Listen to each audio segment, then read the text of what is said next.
Sydney Harbour Tunnel at more than 200 kilometres an hour. Real Life has obtained home video footage of these self-styled road warrior gangs performing their dangerous initiation rites, turning the tunnel into a drag strip. Edwina Gatenby reports.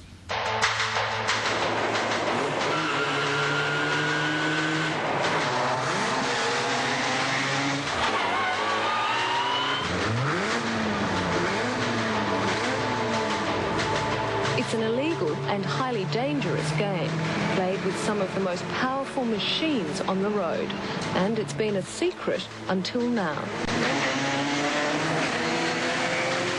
If you've got a quiet night, no cars on the road, and the elements are in your favour, it's easy to put your foot down and have a bit of fun. I don't think you could describe to anybody what it's like really, unless you know, to do it yourself.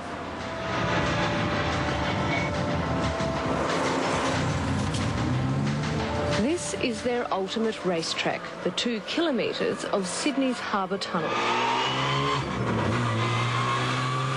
Like bullets down a barrel, young guns like Dave and Warren shoot through in the dead of night, members of what they call the Triple T, or Through the Tunnel Club.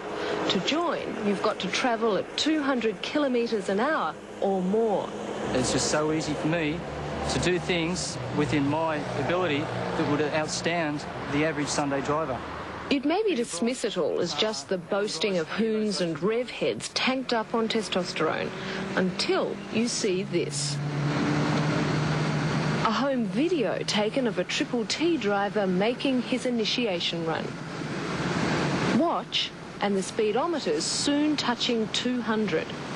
Is killing yourself, is that a risk that's worth taking? Sometimes it is, because if you're going to do those speeds, you are always thinking in the back of your mind, if something goes wrong, you're dead. Do you worry about killing other people on the road? Yeah, I do. Then why do you still do it? I don't know. Just when I'm in the car, you know, and I decide to do it, it's done.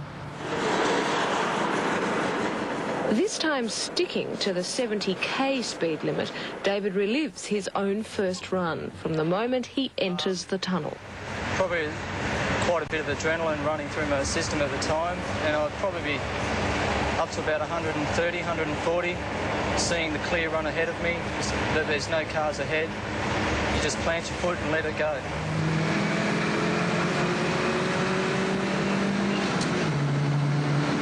The heart is pumping, really. But speed is doing 200 and the heart's not far behind, I'll tell you. This is the Harbour Tunnel control room. There's millions of dollars worth of sophisticated surveillance equipment. These pictures are from the 40 cameras inside the tunnel, and they're monitored round the clock. So you'd think all this would soon put a stop to the activities of Triple T. But amazingly, that's not the case, because there's nothing here that can produce evidence of speeding. There are no speed cameras, no radar traps, nothing that can deter the members of Triple T from pursuing their dangerous sport. The measurements that we get are not sufficiently accurate for enforcement of the speed limit. And according to tunnel manager Rob Butterworth, technical problems and economics mean police don't regard it as a priority. It's just totally irresponsible that people should attempt those speeds in the tunnel, and it's totally irresponsible that that should be encouraged by the formation of a club. Some people would say you're mad. Well, there's no doubt about it. I wouldn't call myself sane when I'm doing that sort of thing. Don't speed on this road. Do not speed on this road. Walkie-talkies, illegal radar detectors, all to keep them ahead of the law. The favoured machines, rotary-engined cars like the Mazda RX2 and RX3, but modified to move at Formula One speeds. We got up to about probably 210 according to the speedo. These are 2 more Triple T members, Dean and James. It's quite a smooth road.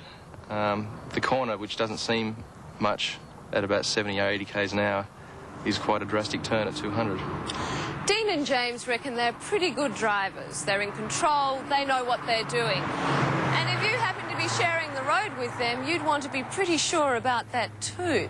Well, we think we've found the perfect place to check out just how safe they really are. We've got a fairly modified engine here. What's the main modification? Basically, I've spent about $2,000 on the engine. The main modification would be the larger turbo. Basically, more in, more air out, and more horsepower. Ian Luff, a racing car driver and one of Australia's top instructors. We asked him to test out these tunnel Top Guns at Eastern Creek Raceway, but at only a fraction of the Triple T speeds.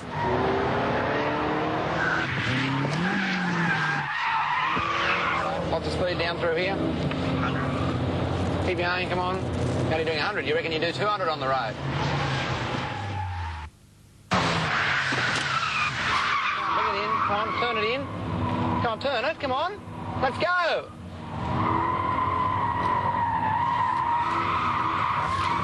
On the brakes. On the brakes. Whoa, stop. Stop the car. We're just dead. I mean... Now, these guys say that they have driven up to speeds of 200 kilometres on public roads. Would they be safe in that situation? No, it's absolutely crazy. Even if they were Peter Brock, you couldn't handle it at that speed if something went wrong, like if a tyre blew out. I thought I would have went a little bit better than I did, but as you've all seen today, both of us stuffed up every now and then. Everyone has their interests, and I pursue my interest to what I believe is... But your interest may kill innocent people.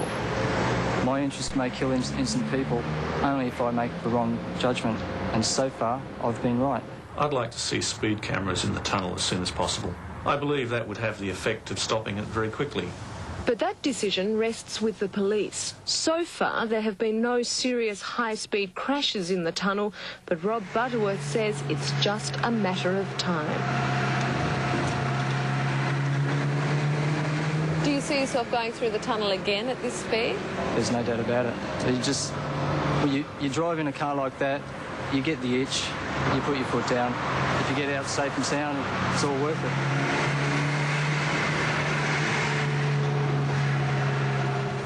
Yeah, but is it worth it if you happen to be using the tunnel at the same time? Edwina Gatenby there with that report. After the break, the gay, vegetarian feminist who struck it big in music.